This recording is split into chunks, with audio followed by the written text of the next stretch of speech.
Good morning to all my dear students of class 4. Today I am here to explain you all the chapter number 11 of the subject moral values.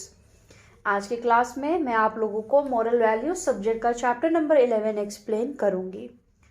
The name of the chapter is Building Your House. Chapter का name है Building Your House. मेरे explanation के time पे जिन difficult words को मैंने underline किया है उन्हें आप लोग भी अंडरलाइन करेंगे.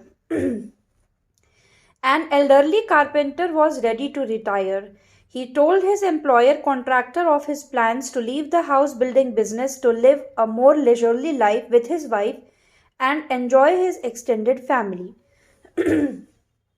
एक बार एक आदमी था कारपेंटर जो कि काफ़ी एज का हो चुका था, रिटायरमेंट की एज का हो चुका था.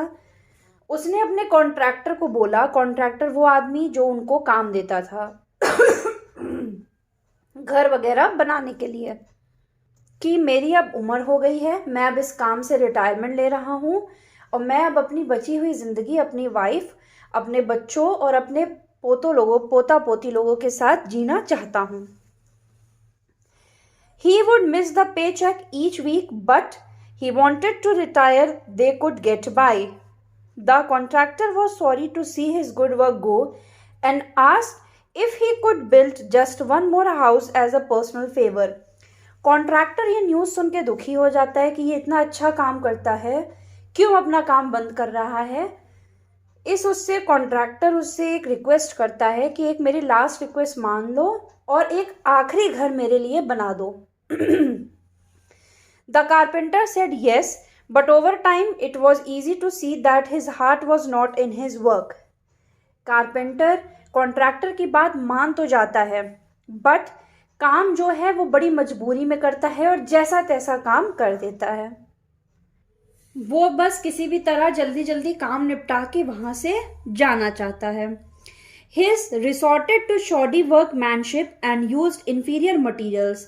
It was an unfortunate way to end a dedicated career. उसने एकदम खराब मटेरियल यूज़ किया, जैसा तैसा गंदा सा काम कर दिया सिर्फ काम निपटाने के लिए. ये देख के कॉन्ट्रैक्टर को बहुत दुख हुआ कि अपना करियर, अपनी जो काम है उसको ख़त्म करने का ये गलत तरीका इसने अपनाया है. ये बिल्कुल गलत और गंदा तरीका है. When the carpenter finished his work, his employer came to inspect the house. जब कारपेंटर ने अपना काम खत्म कर लिया तो कॉन्ट्रैक्टर आता है हाउस को देखने. Then he handed the front door key to the carpenter and said, "This is your house, my gift to you." और क्या होता है, कॉन्ट्रैक्टर ने उस घर की चाबी कारपेंटर को दे दी कि ये घर तुम्हारा है, ये मेरी तरफ से गिफ्ट है तुम्हारे लिए.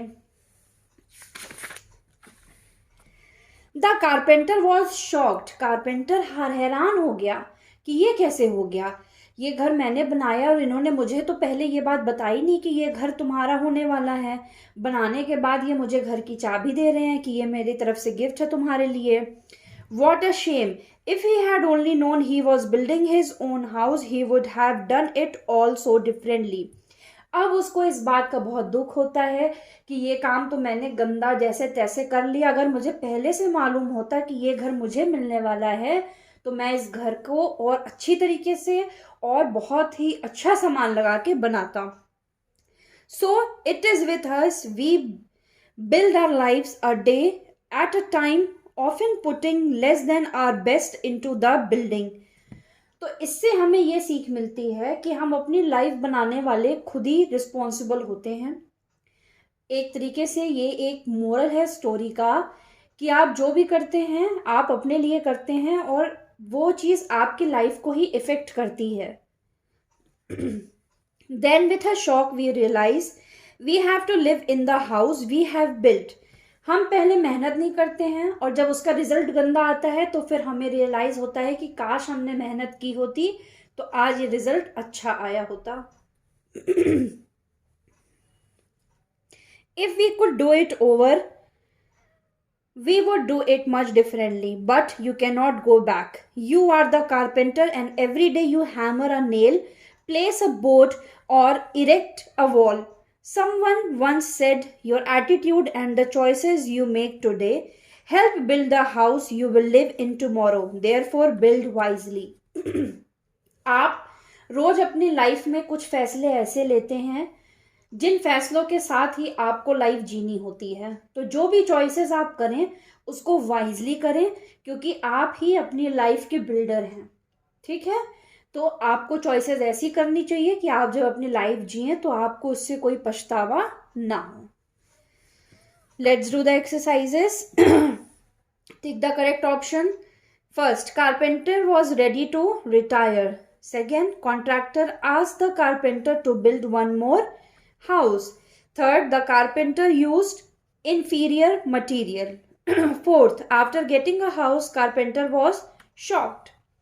State true or false. First, the carpenter was very young. False.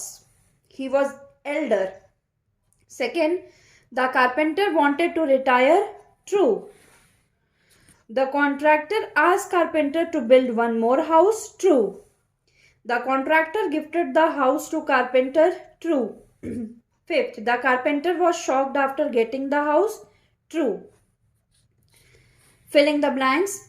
First, an elderly carpenter was ready to retire.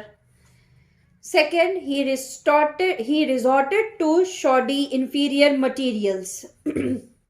Third, when carpenter finished his work, his employer came to inspect the house. Fourth, the contractor handed the keys to the carpenter. So that's it. Chapter number 11 of the subject moral values is over today. Explanation and exercises, question answers you will get in the homework. Thank you very much.